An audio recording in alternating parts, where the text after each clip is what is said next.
And welcome back to Rob's PC Workshop. Today I'm going to teach you a little bit about hard drives, various types of hard drives, how to remove and reinstall a hard drive if you have problems and you do so in the future.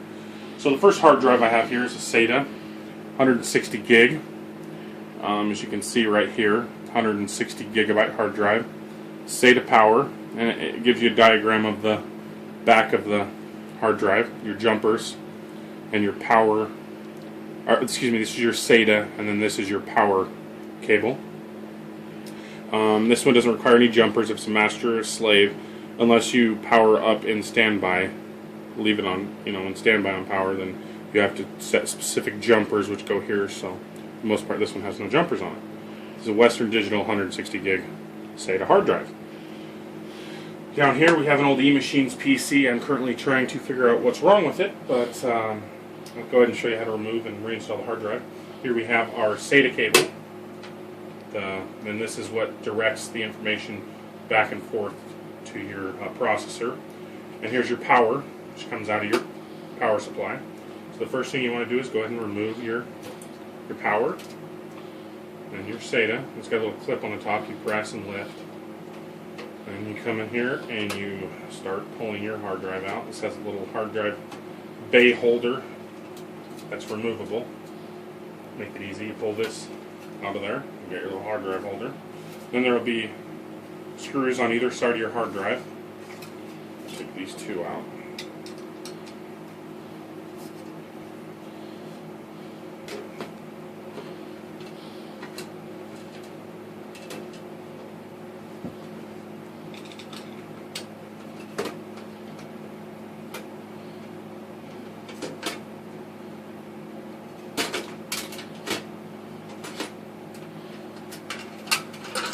And you want to make sure you hold your screws. Luckily I have a magnetic tip screwdriver. Well, maybe not. Got the screw down in here.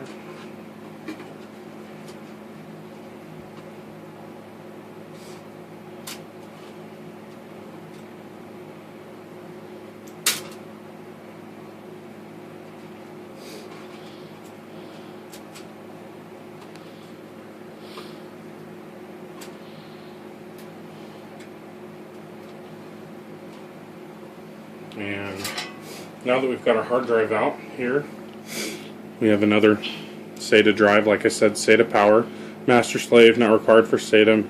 Jumper pins 3 and 4, power up and standby. This is a 320 gig Western Digital, very similar hard drive, probably similar year. Nothing much to it. Here's your ROM in your hard drive. And then to put that back, you just do what you did. Put this incorrectly so that when you screw it back in, everything fits right. It should just slide down into place. Make sure your screw holes line up and start sliding your screws back in.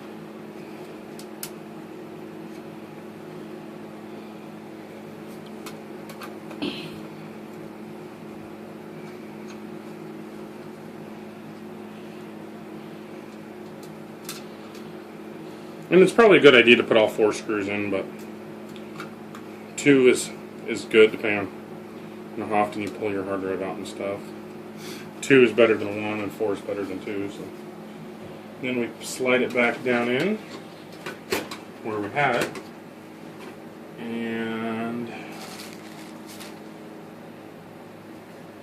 grab our other screw, put it down, hold it into place.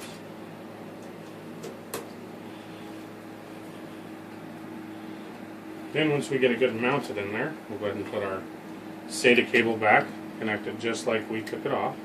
Make sure it clicks. And then we'll put our power wire. And again, they can only go one way, so it's got a little notch here.